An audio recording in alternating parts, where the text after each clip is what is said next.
안녕하세요. 민지의 꿀사연입니다.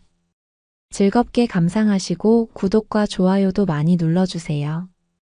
그럼 사연 시작해 볼까요? 오늘 하루도 정말로 너무 힘든 날이었어요. 낮에는 식당에서 종일 일을 했고요. 일을 마치고 집에 돌아오기 전에 잠깐 짬을 내서 병원에 있는 남편을 잠깐 보고 왔어요. 힘든 하루를 보내고 나면 어쩌다가 내 신세가 이렇게 된 걸까 남편이 원망스럽기도 하고요. 한참 젊은 나이에 망가져버린 남편이 안타깝기도 해요. 그래도 집에 돌아오는 길은 마음이 조금 풀리는 편이에요. 집에 오면 저를 다정하게 반겨주시는 시아버지가 계시거든요. 그나마 아버님하고 같이 시간을 보내는 그 순간이 가장 기다려지는 시간이기도 하고요. 제가 견딜 수 있는 힘이 되는 이유이기도 해요. 아버님하고 저는 저녁을 다 먹고 나면 오붓하게 동네를 산책하기도 하고요.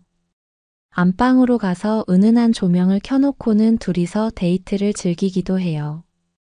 건강한 아버님 품에 안겨서 정신을 못 차리고 가버리고 나면 속이 후련한 기분이라고나 할까요? 아버님이 혹여나 일이 있어서 저를 안아주시지 못하는 날은 섭섭한 기분이 들기까지 해요. 제 팔자가 기구하기는 한데요. 그래도 시아버지가 계셔서 조금은 위로가 되기도 해요. 제가 조금 욕구가 강한 편인데 그나마 시아버지가 그걸 해소해 주셔서 버티고 지내는 거죠. 막장 같아서 부끄러운 생각이 들기도 하지만 제 이야기 허심탄회하게 다 털어놓아 볼게요. 저는 올해 30대 초반이 된 여성이에요. 꽃다운 20대에 남편을 만나서 결혼을 했죠. 아빠가 일찍 돌아가셔서 저희 집에는 여자들 뿐이었어요. 엄마가 계셨고 위로 언니가 둘이 있었거든요. 그래도 집안이 넉넉하지 않았을 뿐이지 저희 가정은 평범한 편이었어요. 집안에 여자들만 있다 보니 나름의 지지고 볶는 재미가 있기도 했어요. 막내딸이었던 저는 엄마와 언니들의 예쁨을 많이 받고 자랐죠. 아빠가 안 계셔서 엄마는 늘 일을 하시느라 바쁘셨고요. 언니들도 고등학교를 졸업하자마자 취업해서 집에 생활비를 보태곤 했죠. 사실 막내이다 보니 넉넉하지 않은 가정 형편에도 저는 그닥 고생을 많이 하지는 않았어요. 언니들이 저랑 나이 차이가 꽤 나는 편이라 학교 다닐 때도 언니들이 용돈을 많이 챙겨주기도 했고요. 제 생일날이나 크리스마스 같은 날에는 최신 휴대폰을 선물해주기도 했죠. 아빠가 안 계시는 게 유일하게 서운한 점이었지만 그래도 엄마랑 언니들이 있어서 괜찮았어요. 큰언니, 작은언니가 결혼해서 집을 떠나던 날이 엄청 섭섭하기는 했죠. 왜 사람이 든 자리는 몰라도 난 자리는 티가 난다고 하잖아요. 저는 작은언니랑 한 방을 썼는데 언니가 시집을 가버리고 난 이후에는 엄청 허전함을 느끼기도 했어요.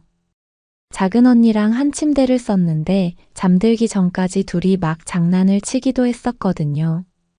그래서 그랬는지 방을 혼자 쓰게 되었다는 게 좋기도 했지만 처음에는 그보다 허전함이 더 크게 느껴졌죠. 결혼한 언니들이 가끔씩 형부랑 집에 찾아오기라도 하면 그렇게 반가울 수가 없었어요. 저는 섭섭한 마음에 자주 놀러 오면 안 되냐고 응석을 부리기도 했는데요. 언니들도 각자 가정을 꾸리고 먹고 사는 게 바쁘다 보니 마음만큼 자주 오지는 못했을 거예요. 엄마랑 단둘이 사는 생활에도 익숙해져 갔고요. 시간이 흘러서 저는 대학생이 되기도 했죠. 제가 썩 공부를 잘한 건 아니어서 전문대에 가기는 했는데요. 그래도 엄마는 제가 자랑스럽다고 해주시기도 했죠. 언니들은 고등학교까지만 나와서 집안에서 유일하게 제가 대학생이 된 셈이었으니까요. 대학생이 되어서 만난 세상은 나름 재미가 있었어요. 아르바이트를 하면서 제 용돈을 벌어 쓰기도 했고요. 친구들하고 여행을 다녀보기도 했는데 철없이 신나게 놀았던 대학 시절이었던 것 같아요. 그 무렵 연애를 본격적으로 해보게 되었는데요. 그때 남자를 경험하면서 알게 되었어요. 제가 남자를 엄청 밝힌다는 걸 말이에요. 부끄럽긴 하지만 저는 남자들이랑 그걸 하는 게 너무 좋았어요. 한참 젊은 시절이라 고삐가 풀린 것처럼 남자들이랑 즐기고 다니기도 했죠. 그러다 20대 중반이 되었을 때 지인 소개로 지금의 남편을 만나게 되었고요. 남편은 인물도 좋고 성격도 괜찮은 사람이었어요. 남편하고 잠자리 궁합도 잘 맞는 편이었고 남편도 저를 안을 때면 아주 안달이 난 사람처럼 달려들곤 했죠. 제가 남편이 뿅 가버리게끔 안달나게 만들기도 했거든요. 그렇게 짧은 연애를 하고 남편의 청혼을 받아들이게 되었어요. 저도 남편이 좋았으니까요. 그리고 엄마는 제가 결혼할 때쯤 칠순이 가까운 나이가 되어 있으셨어요. 막내딸이 결혼하는 걸 봐서 좋다면서 결혼하는데 혼수 같은 거 부족하지 않도록 신경을 많이 써주셨죠. 결혼하는 게 기쁘기도 했지만 혼자 지낼 엄마를 생각하니 마음이 참 먹먹해지기도 했는데요. 그래도 시댁이랑 신혼집이 친정에서 멀지 않아서 마음이 조금 놓이기는 했네요. 남편은 시아버지가 운영하는 회사에서 일을 하고 있었는데요. 저보다 4살이 많았던 남편은 저에게 잘해주기는 했었어요. 돈을 잘 쓰기도 했고 성격도 화통한 편이었죠. 물론 단점도 있기는 했어요. 화통한 성격이 좋을 때도 있었지만 때론 욱하는 성격 때문에 조금 놀라기도 했고요. 술 마시는 걸 엄청 좋아하기도 했거든요. 그리고 저는 참 별로 좋아하지를 않았는데 오토바이를 즐겨 타기도 했어요. 왜 검정색 커다란 오토바이 있잖아요. 엄청나게 큰 소리를 요란하게 내는 그런 오토바이요. 연애할 때 한두 번인가 저를 뒤에 태워준 일도 있었는데요.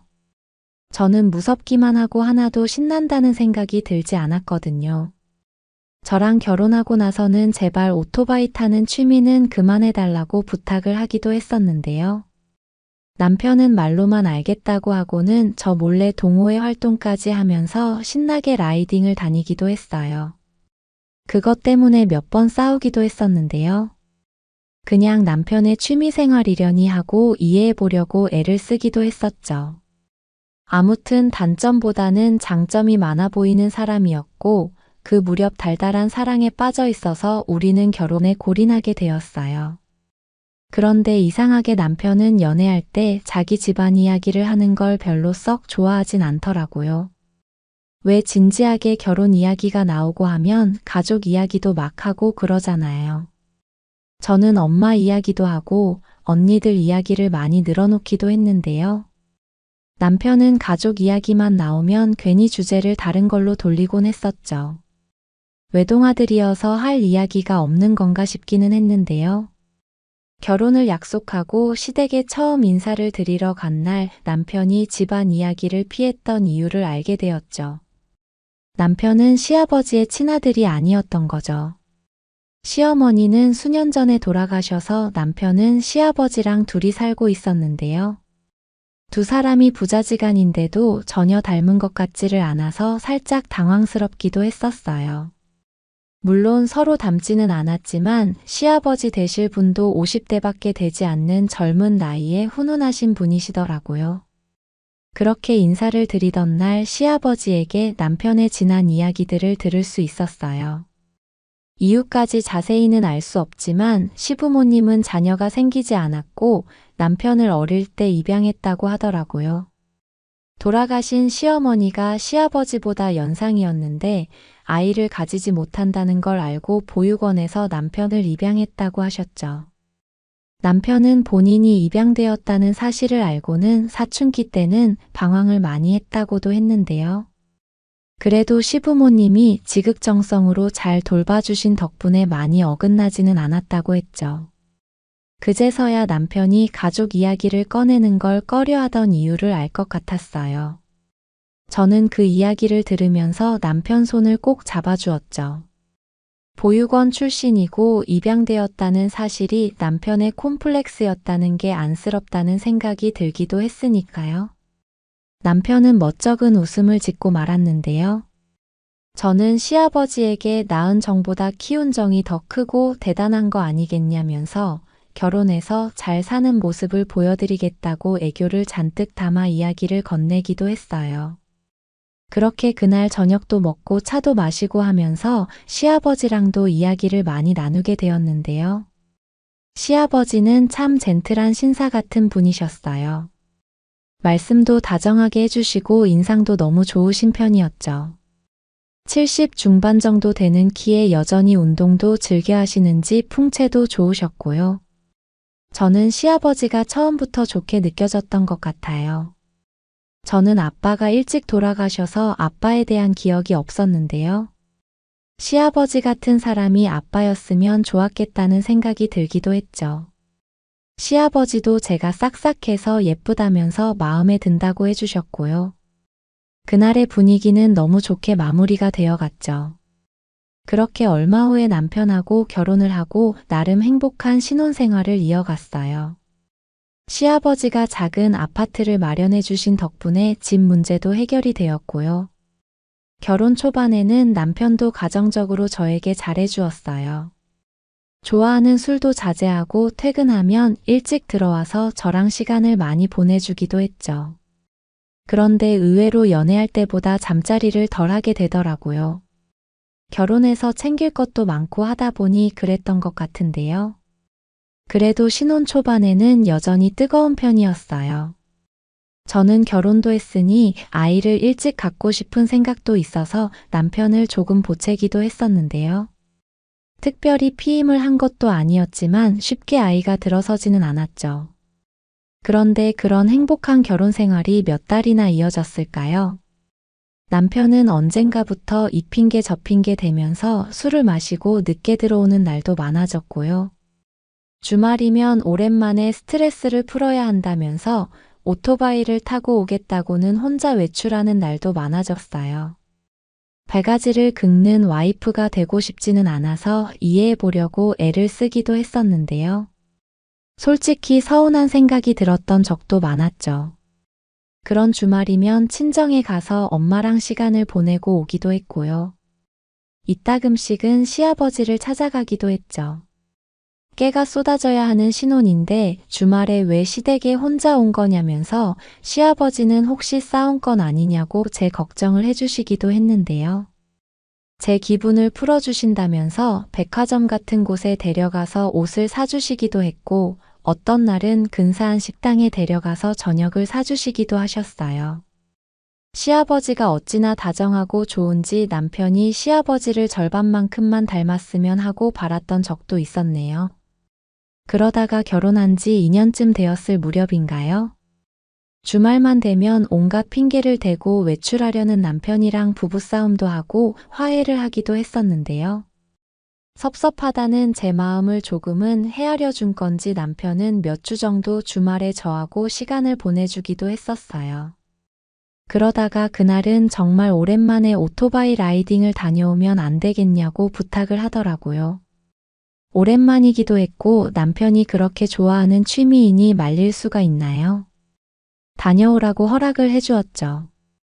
그런데 그날 남편은 왜 그랬던 건지 무리해서 차선을 변경하다가 큰 사고를 겪게 되었고요.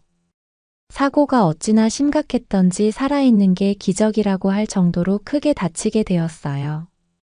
그리고 그때부터 병원 신세를 지게 되었죠. 수시간이 걸리는 대수술을 몇 번을 하고 겨우 살아나긴 했지만 의식을 되찾지는 못했어요. 그날 아침에도 나가지 말라고 말릴 걸 그랬나 싶어서 괜히 제 스스로를 엄청 탓하기도 했었죠. 그렇게 남편이 병원 신세를 지게 된 지 2년이라는 시간이 훌쩍 지나버리게 되었어요. 그리고 그 무렵 친정엄마까지 돌아가시게 되면서 그 시기가 제 인생에서 가장 힘들었던 시기였던 것 같아요. 남편이 그렇게 되었을 때 처음 몇 달은 저도 극진히 간호를 했어요. 혹여나 기적처럼 남편이 의식을 되찾고 돌아와 주지는 않을까 기대를 해보기도 했는데요. 그런 기적은 현실에서는 잘 일어나지 않더라고요. 결국 1년쯤 지났을 때 저는 남편이 일어날 수 없다는 걸 받아들이고 체념하고 말았죠. 어느 날인가 시아버님은 저보고 이제 남편은 마음에서 내려놓고 새 출발을 하라고 권하시기도 했는데요. 그럴 수는 없겠더라고요. 남편이 거짓말처럼 훌훌 털고 일어나 줄 거라는 기대감은 사라져가곤 있었는데요. 그래도 신락 같은 희망 때문이었는지 저는 제 자리를 지키고 싶었어요. 새 출발을 할 자신도 없었고요. 그리고 그 무렵 저는 식당에 일을 나가기 시작했어요. 시아버지가 남편 병원비나 간병비는 다 대주시기는 했는데요. 남편 간호만 하다가는 미쳐버릴 것 같아서 일이라도 해보는 게 나을 것 같더라고요. 시아버지는 무슨 식당 일이냐면서 저를 말리시기도 했는데요. 그렇게라도 정신없이 시간을 보내고 싶다는 제 이야기를 들으시고는 이해를 해주시기도 했죠. 시아버지는 참 저에게 신경을 많이 써주셨어요. 가끔씩 바람을 쏘이게끔 여기저기 데려가 주시기도 했고요. 힘든 시기였지만 시아버지 덕분에 조금씩 마음을 추스릴 수 있었죠. 그러던 어느 날인가 근교로 드라이브를 다녀온 날이었는데요. 조용한 찻집에서 이런저런 대화를 나누다가 저는 시아버지에게 제 속마음을 털어놓았죠. 아무도 없는 집이 너무 적막하기도 하고 가끔은 무서운 생각마저 들기도 한다고 말이에요. 그 이야기를 들으신 시아버지는 잠시 생각을 하시는 듯 하더니 같이 지내보는 건 어떻겠냐고 물어보시더라고요. 본인도 혼자 지내는 게 적적할 때가 있는데 함께 지내면 그나마 조금이라도 위로가 되지 않겠냐면서요. 그 말을 듣는데 이상하게 위로가 되는 느낌이었고요. 괜찮은 생각인 것 같아서 그러고 싶다고 저는 대답을 해버리고 말았죠. 그렇게 해서 결국 저는 시아버지하고 살림을 합치게 되었어요. 신혼집은 세를 주고 제가 아버님 댁으로 들어가게 되었죠. 아버님하고 같이 사는 건 생각 이상으로 괜찮았어요. 시집살이를 시키시지도 않았고요. 저에게 너무 자상하고 다정하게 대해주셔서 좋더라고요. 한동안은 집에 혼자 있을 때면 멍하니 있을 때도 많았는데요. 시아버님이랑 살면서 같이 저녁도 먹고 이런저런 대화도 나누고 하면서 저는 조금씩 마음의 안정을 찾아가고 있었죠. 집에 누군가가 있다는 느낌이 너무 좋았어요. 저는 아버님이 좋아하시는 음식도 만들었고요. 때로는 같이 TV를 보면서 소소한 일상을 보내기도 했죠. 어느 날은 가볍게 아버님하고 술을 한 잔 나누기도 하면서 우리는 조금씩 더 가까워져 갔어요. 그리고 그 무렵 정말 오랜만에 저는 자기 위로를 다시 시작하기도 했죠. 남편이 잘못되고 친정엄마가 돌아가시면서 한동안 그 욕구가 생기지를 않았었는데요. 시아버지랑 같이 지내게 되면서 생활이 안정되어서 그랬는지 다시 욕구가 조금씩 올라오는 기분이 들었거든요. 그래서 간혹 밤이면 혼자 방에서 몰래 흐느끼면서 자기 위로를 하곤 했죠. 남편을 떠올리기도 했고 대학생 시절 만나던 남자친구들을 떠올리기도 했고요. 간혹 시아버지가 떠오를 때면 금기를 건드리는 것 같은 묘한 기분이 들기도 했었어요. 그 당시에는 저도 제 마음을 정확히는 몰랐던 것 같아요. 같이 살면서 살림도 열심히 하고 요리도 잘하는 저를 시아버지는 많이 칭찬해 주시기도 했어요. 제가 볼수록 참하고 예쁘다면서요. 아버님도 남자인지라 그런 칭찬을 듣는 게 기분이 좋기도 했어요. 저는 시아버지에게 더 예뻐 보이고 싶어서 조금씩 저를 가꾸기도 했고요. 화장을 조금 신경 써서 하기도 했고, 과하지는 않지만 예쁜 옷을 찾아 입기도 했죠. 저녁이면 동네 산책을 가기도 했었는데, 저는 언젠가부터 아버님 팔짱을 끼고는 함께 연인처럼 다정히 걷기도 했어요. 그럴 때면 아버님 체온이 느껴지는 것 같아서 저는 그 팔을 꼭 감싸 안기도 했죠. 정확히 언제부터인지는 모르겠지만 저는 시아버지가 남편을 대신해 준다는 느낌이 들기도 했고요.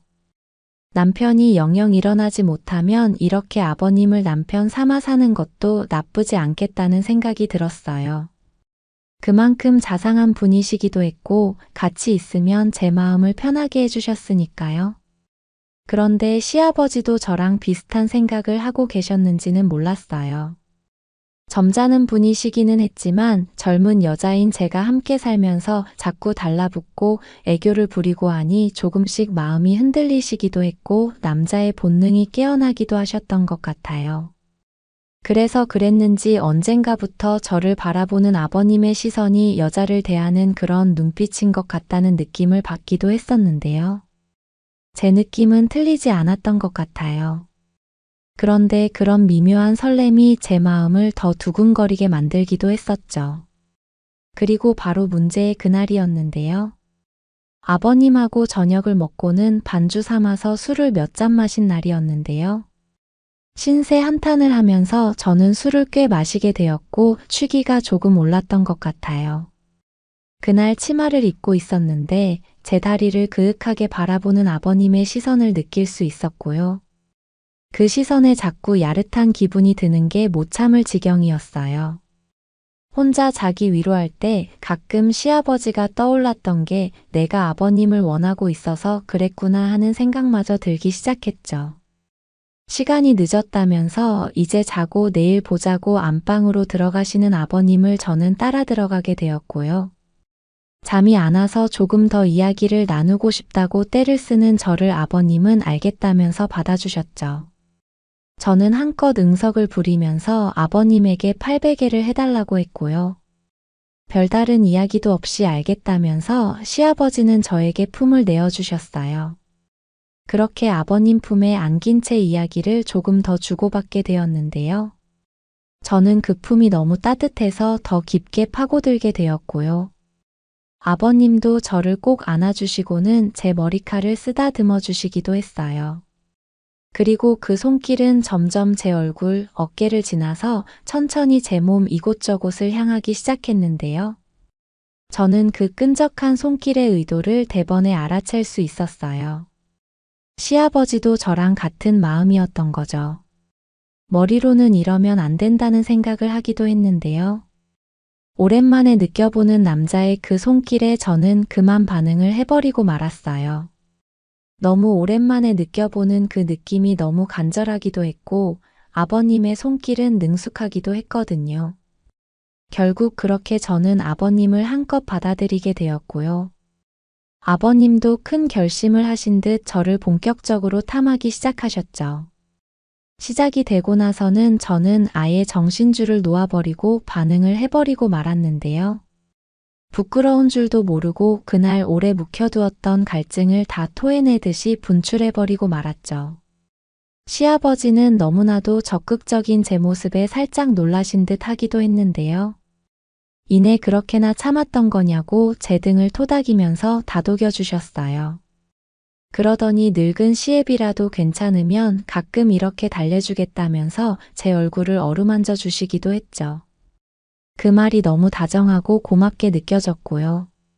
수년간 수절하며 지냈던 서러움이 폭발해버린 느낌이어서 저는 더 절규하듯이 울부짖고 말았어요.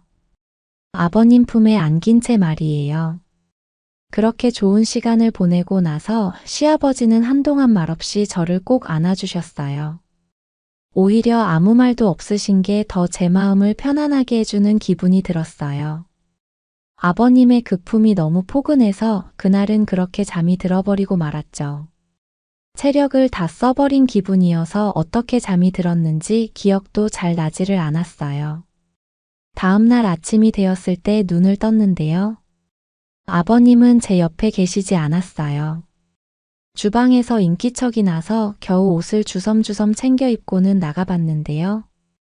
시아버님은 주방에서 뭔가를 하고 계시더라고요. 저를 보시더니 곤히 자길래 조금 더 자라고 두었다면서 아침에 차를 한 잔 마시고 싶어서 물을 끓이시는 중이라고 했죠. 어젯밤 일이 생각이 나서 얼굴이 붉게 달아오르는 느낌이기도 했는데요. 오랜만에 정신을 못 차리고 가버린 게 생각이 나니 저를 그렇게 만들어준 아버님이 너무 좋다는 생각이 들었어요. 저는 애교를 부리면서 아버님을 살포시 안아드렸죠. 그리고는 저도 차를 같이 마시고 싶다고 이야기를 했어요. 아버님은 손수차를 끓여주시겠다면서 다정하게 저를 바라봐 주셨죠. 그렇게 아침에 아버님이 끓여주신 차를 마시면서 우리는 어제 일에 대해서도 이야기를 나누게 되었어요. 부끄러운 생각이 들기도 했지만 저는 아버님과 그런 시간을 보낸 게 너무 좋았다고 고백을 해버리고 말았죠. 그리고 앞으로 아버님을 그렇게 모시고 싶다는 이야기도 했는데요. 저의 그 말에 시아버지는 같은 생각이라면서 고맙다고 제 손을 꼭 잡아주셨죠. 제 손을 꼭 쥐고 계신 시아버지의 따뜻한 체온이 제 온몸으로 전해지는 기분이었어요. 그간의 외로웠던 시간들을 다 보상받는 기분이 들었다고나 할까요? 남편도 그리고 그동안 연애하면서 만나본 그 어떤 남자들도 시아버지만큼 제 마음을 편하게 해주는 사람은 없었던 것 같았어요. 누가 봐도 이상한 관계이겠지만 아무렴 어떤가요? 저는 아버님하고 함께할 때면 이상하리만치 마음이 편하고 좋아지는걸요. 그날 이후로도 달라진 건 아무것도 없었어요. 저는 평상시처럼 아침이면 식당에 나가서 일을 하고 병원에 들러서 아무 말도 없는 남편과 잠깐 시간을 보내고 돌아오곤 해요. 다만 유일하게 달라진 점이라곤 시아버지하고 한 방에서 부부처럼 지내게 되었다는 것뿐이에요. 남편도 매일 저를 사랑해 주지는 않았는데 오히려 시아버지는 제가 너무 사랑스럽고 예쁘다면서 하루도 건너뛰지 않으려고 노력을 하시기도 해요. 덕분에 저는 매일같이 행복한 비명을 지르면서 잠이 들곤 하죠. 가끔 저는 가터벨트 같은 것을 착용하고는 아버님께 이벤트를 해드리기도 하는데요. 그럴 때면 아버님은 제가 사랑스럽고 예쁘다면서 너무 흡족해 하세요. 이렇게 예쁘고 자극적인 모습은 처음이라면서 엄청 놀라기도 하시고요. 부끄럽기도 했지만 아버님이 좋아하시는 것 같아서 종종 그렇게 깜찍한 이벤트를 준비해드리기도 하는데요. 그런 날은 아버님은 저를 더욱 예뻐해 주시곤 해요. 우리는 세상의 기준에서 한참 벗어나 버렸다는 걸 알고는 있어요. 하지만 저는 시아버지하고 보내는 그 시간이 너무 소중하고 만족스럽게 느껴져요. 유일한 바람은 시아버지가 오래오래 건강하셨으면 좋겠어요. 그래서 지금처럼 저를 예뻐해 주시고 사랑해 주셨으면 하네요. 제 이야기는 여기까지입니다. 들어주셔서 고맙습니다.